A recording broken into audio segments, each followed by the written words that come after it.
పూజకై వెళ్ళేటప్పుడు గ్రామ పుర ప్రజలు సీమోల్లంఘన చేయాలి. అంటే ఊరి పొలిమేరలు దాటి తిరిగి వెనక్కి రావడం అన్నమాట. ఇందులో అంతరార్థం ఏమిటి అంటే, సీమ అంటే పొలిమేర లేదా హద్దు.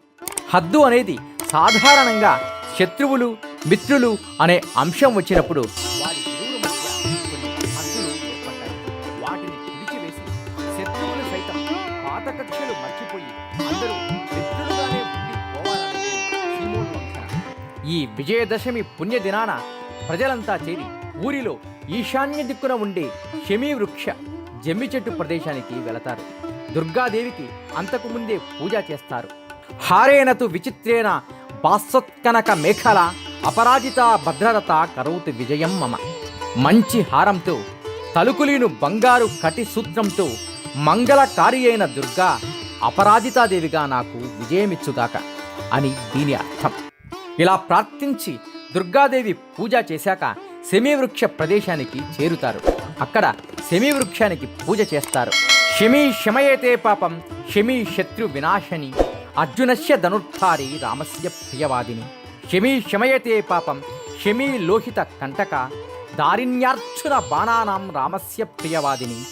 కరిష్యమాన యాత్రాయాం యథా కాలం సుఖం మయ తత్ర నిర్విఘ్న కర్తృత్వం భవ శ్రీరామ పూజితే. ఇలా శమీవృక్షానికి పూజ చేస్తారు.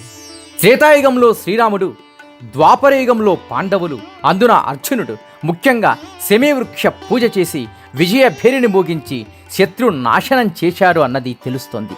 శ్రీరాముడికి సంబంధించి ఒక కథ వాడుకలో ఉంది.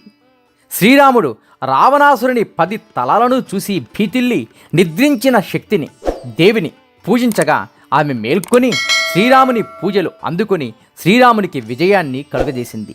శ్రీరాముడు శక్తిని మేల్కొల్పిన సమయము అశ్వయుజ శుక్లపాఠ్యమి నాటి నుంచి 10వ రోజు శ్రీరాముడు సంపూర్ణ విజయాన్ని పొంది పుష్పక విమానమెక్కి అయోధ్యకు బయలుదేరాడు.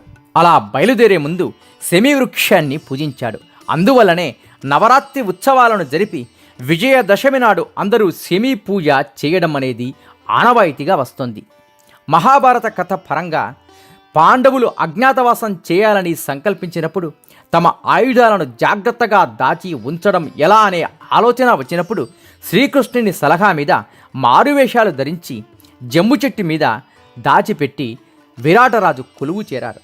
అజ్ఞాతవాసం ముగిసే సమయాన ఉత్తర గోగ్రహణ కాలము సంభవించింది. ఉత్తరుని సహాయముతో అర్జునుడు శమీవృక్షాన్ని దరిచేరి పూజించి తాము దాచి ఉంచిన ధనస్సును బాణాలను తీసుకుని శత్రువులపై రణభేరి మోగించి విజయుడైనాడు. ఈ కారణంగా కూడా శమీవృక్ష పూజ అనేది అత్యంత ప్రాధాన్యతను సంతరించుకుంది. నీలో నీకు నమ్మకము కలిగినప్పుడే నీవు దేవుడిని నమ్మగలవు. శతం జీవ శరదో వర్ధమాన శతం హేమంతాన్ శతం వసంతాన్. 100 శరత్తులు 100 హేమంతాలు 100 వసంతాలు వర్ధిల్లుతూ జీవించండి.